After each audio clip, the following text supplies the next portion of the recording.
polling for Donald Trump and the GOP, and the only person that's going to do that on this show is this guy, chief data analyst Harry Enten, the most energy in the morning that you will ever see, and he doesn't drink coffee. All right, let's start with this.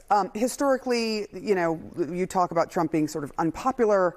What are the numbers showing us? Yeah, I think sometimes it's important to do a little bit of reality check and take a little different spin at the numbers. I'm going to do that right here because all we talk about is how unpopular Donald Trump is. But in reality, he's basically more popular than he was at any point in term number one, and more popular than he was when he won election back in November of 2024. What are we talking about? His net favorable rating right now comes in at -4 points.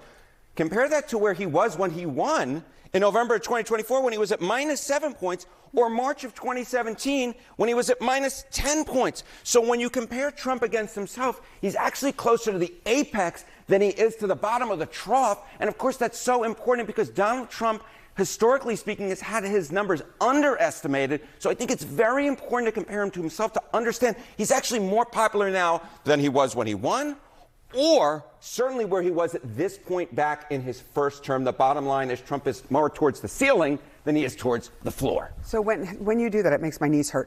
So when you look at this compared to sort of historically, what does it tell you about the percentage of folks that think the country itself, with him at the helm, is on the right track? This, I think, is rather important because, again, if the polls have historically underestimated Donald Trump, what is a metric that might get at understanding at how popular he may actually be? So let's take a look at the percentage of the country who say that we're on the right track. It's actually a very high percentage when you compare it to some historical numbers. What are we talking about? According to Marist, 45% say that we're on the right track. That's the second highest that Marist has measured since 2009. How about NBC News? 44%. That's the highest since 2004. Wow. The bottom line is the percentage of Americans who say we're on the right track is through the roof. And if you were to compare it to when presidents have historically been reelected, of course, Trump is not constitutionally eligible to run for re-election, but I think it sort of puts it in perspective. 42% of the country says the country is on the right track when the incumbent party is re-elected. And also keep in mind, back when Kamala Harris lost and the Democrats were turned out of power,